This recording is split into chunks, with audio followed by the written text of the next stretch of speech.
인천시 교육청이 고교 학군제 개편안을 내놨습니다. 하지만 정작 원거리 통학 대책은 빠져 있어 아쉬움을 남기고 있습니다.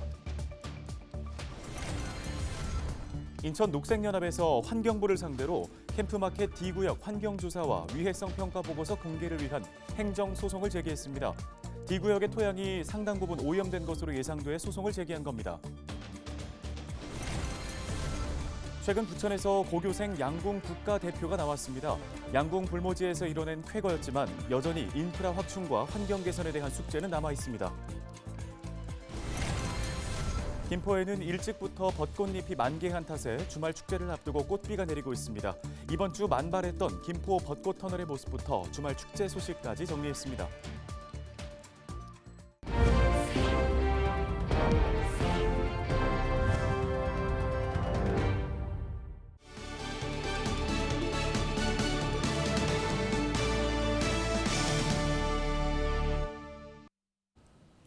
여러분 안녕하십니까? 헬로티비 뉴스 시작합니다. 첫 소식입니다.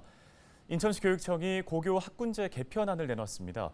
하지만 정작 원거리 통학 대책은 빠져 아쉬움을 남기고 있는데요. 송유찬 기자가 전해드립니다.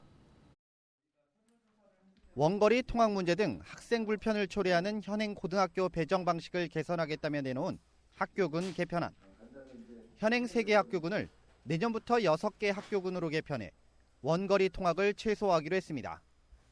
2개 학군에서 3개 학군으로 개편된 2007년 이후 16년 만입니다. 지역이 넓어졌는데 이게 좁아지니까요. 일단 통학거리가 짧아질 겁니다. 그 반대급부로 어느 정도의 학교 선택권이 줄긴 하는데 저희가 조사한 바로는 대부분이 근거리 통학을 원하고 있거든요. 현재 학생들은 거주지가 속한 학군이나 공동학교군으로 지정된 학교에만 지원할 수 있습니다. 지원 방식을 보면 선복수 지원 후 추첨제로 근거리 배정이 아닌 지망 순서에 따라 진행됩니다. 1지망 지원자가 정원에 미달하면 전원 배정하고 나머지는 2지망자 중에 배정하는 방식입니다. 지망은 18개 지망까지 가능합니다. 송도국제도시에 사는 학생은 인근 고등학교가 부족해 멀리 떨어진 중구 제물포고나 부평구 제1고에 배정되는 상황이 벌어지고 있습니다. 결국 학교 정원 안에 들지 못하면 울며 겨자 먹기로 쓴 학교에 가야 하는 것입니다. 원거리 통학이 불가피해진 이유입니다. 실제 올해 일반 고등학교에 진학한 학생 수는 남학생 1111명, 여학생 9,481명 등 모두 19,592명입니다. 이 중 가까운 거리로 배정된 비율은 98%, 나머지 2%는 원거리로 배정됐습니다. 하지만 이번 개편안에는 이렇게 원거리 통학을 하고 있는 학생들에 대한 대책은 빠졌습니다. 그건 배정이 끝난 상태라 실제로 다니고 있는 학생들의 문제이기 때문에 그 부분은 제가 답변 드리기 어렵거든요. 학생들의 불편을 줄이겠다며 진행된 개편안. 하지만 정작 불편을 겪고 있는 학생들에 대한 대책이 빠져 알맹이 없는 대책이라는 비판을 면치 못할 것으로 보입니다. 헬로티비 뉴스 송유창입니다. 최근 부천에서 고교생 양궁 국가대표가 나왔습니다. 양궁 불모지에서 이뤄낸 쾌거였는데요. 이를 계기로 부천에서도 재능 있는 선수들이 꿈을 펼칠 수 있도록 양궁 인프라를 확충하고 훈련 환경을 개선하는 노력이 필요해 보입니다. 이정아 기자가 취재했습니다. 순간 집중력을 발휘해 거침없이 활시위를 당깁니다. 부천 청소년 스포츠클럽에서 활동하는 10대 선수들. 종이관역을 10m 앞에 두고 훈련에 한창입니다. 자세를 따로 직접적으로 받으실 수 있으니까 그래도 좋은 것 같아요. 좀 좋게 웃으면서 운동할 수 있다는 점이 좋은 것 같아요. 먼 거리 쏠 때 10점 맞으면 재밌어요. 대회 나가서 이제 잘 맞고 자세 잘 주면 그게 재밌어요. 최근 이 클럽의 고교생 권나래 선수가 양궁 국가대표에 최종 선발됐습니다. 권 선수는 올림픽 메달리스트들과 실력을 겨뤄 세계 대회에 출전하게 됩니다. 그동안 되게 많은 이제 힘든 일이 있었는데 그래도 우리 이제 권나래 학생이 힘든 거를 다 역경을 겪고 이제 대표가 선발되고 저희도 이게 이렇게 빠른 시일 내에 이루어질 거라고는 생각 못 했는데 양궁 불모지에서 국가대표 배출. 부천 양궁협회가 63개 초등학교를 대상으로 무료 강습에 나서며 선수의 재능을 일찌감치 알아본 게 큰 계기가 됐습니다. 노력 끝에 국가대표를 배출했지만 훈련 환경은 아직 열악합니다. 부천 국공장 활용도 자유롭지 않아 주로 좁은 실내에서 반복 훈련을 하는 점도 아쉬움으로 남습니다. 제2의 국가대표 양성을 위해서는 여전히 선수 재능만을 믿어야 하는 상황입니다. 부천에 사는 이유 하나만으로 이제 모든 아이들이 양궁을 할 수 있게 한다는 그 취지가 저는 너무 좋았어요. 부천에 재능 있는 친구들이 굉장히 많은데 더 훌륭한 선수가 돼서 이제 부천이 양궁의 메카로 될 수 있도록. 엘리트 선수를 지망해 스포츠 클럽에 입단한 양궁 꿈나무는 모두 16명. 청소년 선수는 훈련 시 관역과의 거리가 최소 60m는 확보돼야 하는 점을 감안할 때 현재 부천에서는 마땅한 훈련장을 찾기도 쉽지 않은 만큼 지역 체육계 자체의 대책 마련이 시급합니다. 헬로티비 뉴스 이정합니다.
만개의 순간은 참 아름다웠지만 때이른 벚꽃잎이 아쉽기만 한 요즘입니다. 봄꽃이 늦게 피는 편에 속하는 김포도 이번 주말 축제를 앞두고 벌써부터 꽃비가 내리기 시작했는데요. 이번 주 만발했던 김포 벚꽃 터널의 모습부터 주말 축제 소식까지 연이어서 전해드립니다. 이세진 기자입니다. 구불구불 김포를 가로지르는 계양천을 따라 분홍빛 물결이 끝없이 펼쳐집니다. 30살 넘은 벚나무들이 만든 커다란 꽃터널. 전국 어떤 벚꽃 명소와 비교해도 손색이 없습니다. 때이른 꽃 소식에 계양천 벚꽃길은 이번 주 초반부터 사람이 몰렸습니다. 인생샷 놓칠세라 지나가던 걸음을 멈추고 너도 나도 사진 찍기에 열중입니다. 꽃이 많이 폈다고 소문을 들어가지고 왔는데 너무 예쁘고요. 마음도 활짝 피고 얼굴도 피고 다 피는 것 같아요. 사춘기 어린 시절로 돌아가는 것 같아요. 엄마랑 꽃 구경하기로 약속해서 일로 오게 되었어요. 계양천 벚꽃길은 오랫동안 지역민들에게 사랑받아온 벚꽃 명소였지만 지난해까지만 해도 코로나 여파로 통행하지 못했던 비운의 꽃길이었습니다. 하지만 올해는 상황이 달라졌습니다. 이번 주말에는 3년 만에 돌아온 벚꽃 축제가 다시 열립니다. 문제가 있다면 너무 빨리 꽃망울을 터뜨린 벚나무들. 나흘 만에 다시 찾은 벚꽃 터널입니다. 굳은 봄비까지 왔다 가면서 이렇게 꽃잎은 조금 떨어졌지만 이번 주말 축제는 그대로 이어집니다. 네, 저희 김포 본동에 3년 만에 다시 피는 봄을 맞아 김포 벚꽃 축제를 하게 되었는데요. 이상고온으로 벚꽃이 저희가 준비한 일정보다는 일찍 만개를 하였어요. 조금 아쉽지만 여러 주민들과 함께 주민 참여 축제를 하게 되어 기쁘고 뜻깊게 생각합니다. 빨라진 벚꽃 개화 시기에 전국을 물들인 분홍빛 향연도 찰나. 코로나로 길었던 겨울을 보내고 봄을 맞은 사람들은 흩날리는 꽃빛 속에서 막바지 꽃축제로 아쉬움을 달래고 있습니다. 헬로티비 뉴스 이세진입니다.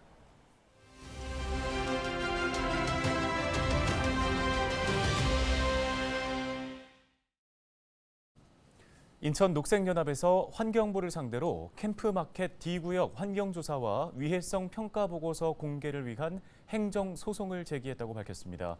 D구역의 토양이 상당 부분 오염된 것으로 예상돼 제기한 건데요.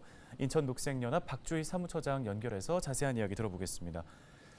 자, 사무처장님, 먼저 현재 캠프마켓 D구역의 토양 오염 실태가 궁금한데요. 어떻게 확인되고 있습니까? 저희도 그 부분이 궁금해서 정보 공개 청구를 한 거고요. 지금 들은 바에 의하면 좀 상당 부분 오염이 됐다. 이렇게만 알려져 있습니다. 네, 인천 녹색연합이 환경부를 상대로 제기한 소송에서 묻고 있는 내용은 정확히 어떤 겁니까? 저희가 정보공개 청구를 작년 말 올해 초에 걸쳐서 진행을 했고요. 비공개 결정을 환경부가 내렸습니다. 그래서 저희가 정보공개 소송을 지금 진행 중에 있는데요. 환경부가 그동안 미군기지 환경조사 보고서를 비공개를 계속 해왔습니다. 이유는 공개될 경우에 국가의 중대한 이익을 현저히 해칠 우려가 있다. 그리고 한미 소파 각서에 따라서 공개할 수 없다라고 주장을 해왔는데 그동안 법원은 춘천에 있는 그리고 부산에 있는 다른 미군 기지에 이어서 인천의 이제 캠프마켓 부평 미군 기지 정보 공개 행정 소송에서 다 공개를 해야 한다라고 판결을 해 왔었습니다. 근데 지금 또다시 환경부가 지금 반환 예정인 인천 캠프마켓 D 구역에 대한 정보를 비공개를 한 거죠. 그래서 저희가 소송을 했고 그 소송 내용은 일전에 저희가 그 소송을 통해서 정보 공개 판결을 받았던 내용. 그러니까 소파 하위 법령은 국회 비준 동의를 받은 조약이 아니기 때문에 국민의 알 권리를 제한하는 근거 규범이 될 수 없다. 그리고 국민의 알 권리 보장을 위해서 꼭 공개가 필요하다라고 하는 취지의 정보 공개 소송을 진행했습니다. 네, 토양의 오염 실태를 확인하기 위해서 앞으로 어떻게 대응해 나갈 계획이신가요? 이미 여러 차례 법원에서도 그 미군 기지의 환경 보고서는 공개를 해야 한다라고 판결을 해왔습니다. 그렇기 때문에 환경부는 이번에도 당연히 공개를 해야 함에도 불구하고 이렇게 소송까지 각인된 거는 이제 단체로서는 굉장히 유감스러운 부분이고요. 지금 부평 미군기지 같은 경우는 아파트로 둘러싸여 있습니다. 그리고 국민들의 알 권리 보호, 그리고 시민들의 건강과 안전, 재산권 보호를 위해서 미군기지의 조사 보고서는 투명하게 공개가 되어야 하고요. 그리고 더불어서 오염 원인자 책임 원칙에 따라서 주한미군의 책임을 물어야 합니다. 환경부는 당연히 정보를 공개를 해야 되고 인천시와 부평구도 이 정보가 공개될 수 있도록 계속 의견을 개진해야 되지 않을까 싶습니다. 네, 오늘 말씀 여기까지 듣겠습니다. 인천녹색연합 박주희 사무처장이었습니다.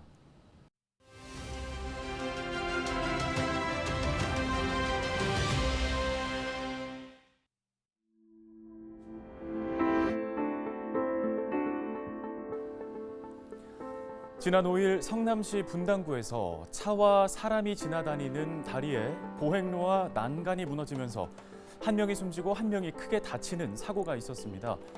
준공 30년이 지난 달이었지만 정기 안전점검과 정밀 안전점검을 꾸준히 받아 양호하다는 평가를 유지했다고 하는데요.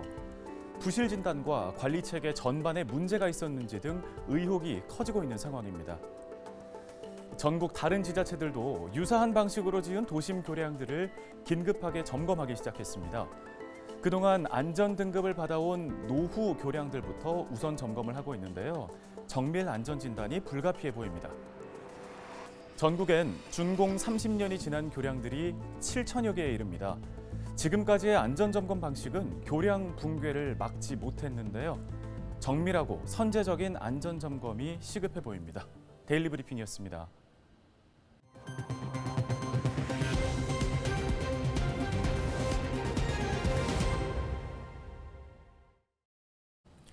부천시가 오는 28일까지 지역화폐 부천페이 부정유통 단속에 나섭니다. 이번 단속은 이상거래 탐지 시스템과 주민 신고 등을 기반으로 부정유통이 의심되는 현장을 방문해 확인하는 방식입니다. 이에 따라 물품이나 서비스 없이 지역화폐를 수취하거나 결제를 거부하는 행위, 다른 결제 수단에 비해 불리한 대우, 가맹점 미등록, 등록 제한 업종의 운영 등이 적발 대상입니다. 부천시는 단속에서 부정행위가 적발되면 지역사랑상품권법에 근거해 시적이나 권고, 가맹점 등록 취소나 정지 등의 처분을 내릴 방침입니다. 오늘 저희 헬로티비 뉴스가 준비한 소식은 여기까지입니다. 함께해 주신 여러분 고맙습니다.